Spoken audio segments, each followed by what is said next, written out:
Hello, Lou Hamilton from Audible Elegance here in Cincinnati, Ohio. What I want to do today is talk about the difference between audio rooms and home theater rooms. And the primary person giving me the best insight on the home theater rooms was none other than Tomlinson Holman. THX is the beginning of his little puppy. And the principles usually around an audio room is a very specific shape, dimensions. Okay, that's number one. And what I call is construction to make a, quote, fast room. Now, the term fast refers to how rigid or how inflexible the surfaces are. Because once the room introduces its own sort of vibration, it's very difficult to get that out. Whereas if you have any aberrations with a fast room, you can use different types of treatment to bring it down. So the shapes usually are rectangular. There can be occasionally other shapes, but it's usually rectangular.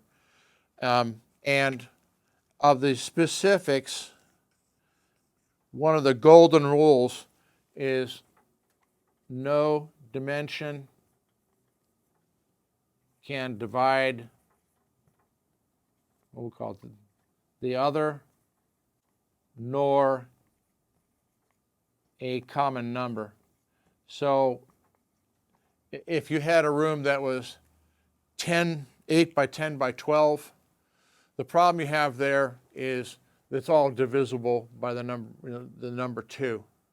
So you're going to have some standing wave problems and things like that. Or if you have 8-foot ceilings in a 16-foot room, you have 8 that can divide 16. So you try to have measurements that do not create these sonic anomalies by making sure that no dimension is divisible by another or by a common number. That's the fundamentals.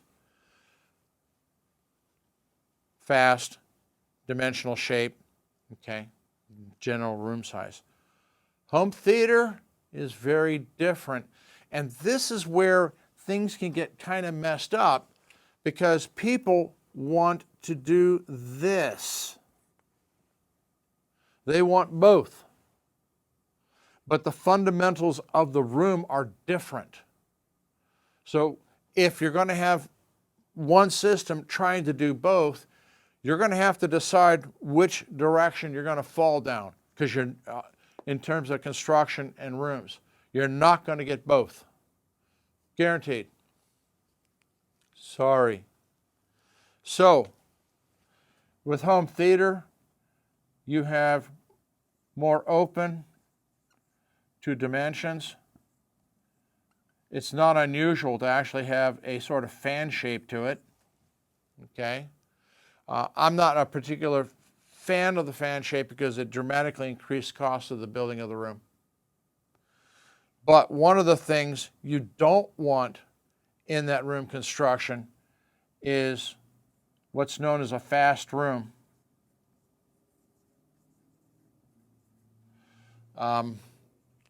The reason being is that home theater is essentially trying to stimulate the environment. You're trying to have a whole experience as opposed to an experience only by the speakers. At some point, some people try to add affectionately what were known as butt kickers to couches and chairs that were timed or programmed to what was happening in the movie. Because what they were trying to do was enhance the experience, what I call the Disney experience. Bring another sense into the experience, which was the word feel.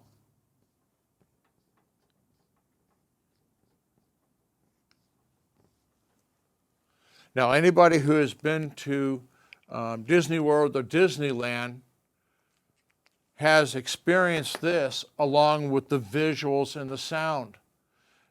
They take it one step further. You go to the haunted house and you smell must. Well, they're also playing with smell, but they're bombarding the hell out of your senses.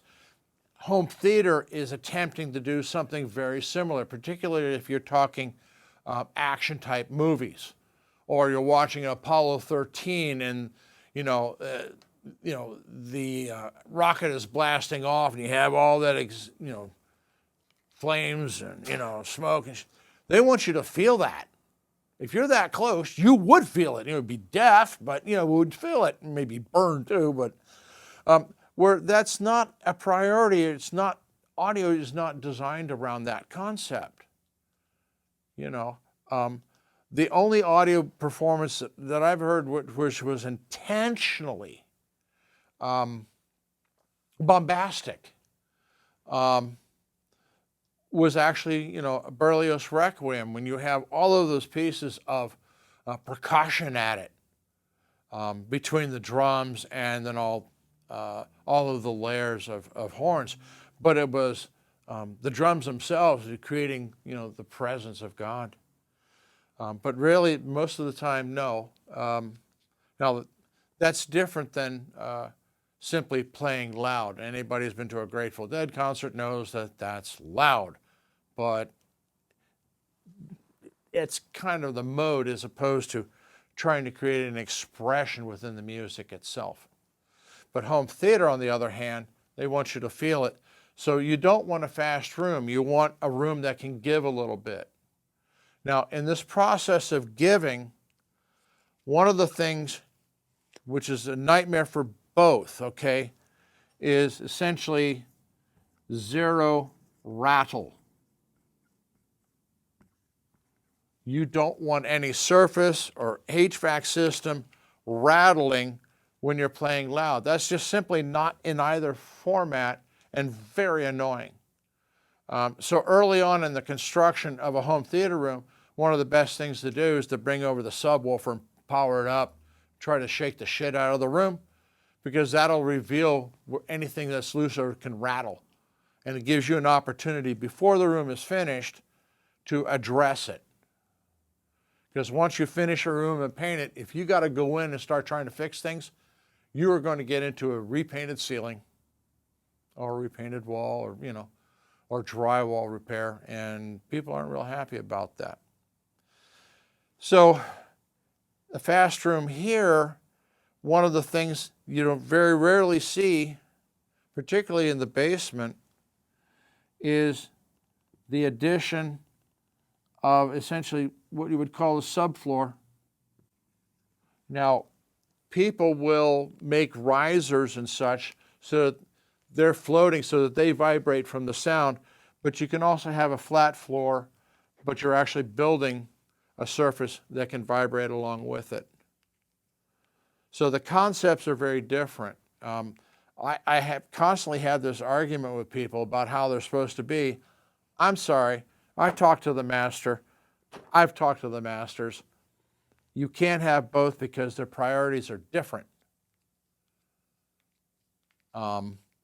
So you can try to make them as similar as possible, but you're winding up compromising between these two priorities. I'm not advocating you have to have a separate home theater and a separate audio room, okay? I get it. Everybody has a limited amount of money. But if you're going to do it, then you have to decide what is more important to you and lean in that direction. If you can afford both, great. Love to have you as a customer, because we can do both. I have done both. But the reality is most people have a hybrid. So there we are. Thank you for giving a listen. People want to give me some feedback, go for it, because I've got 25 years of experience in the home theater area and the 39 years in the audio. I've spoken at CES 6 times on home theater alone. So if you want to challenge the old man, go for it.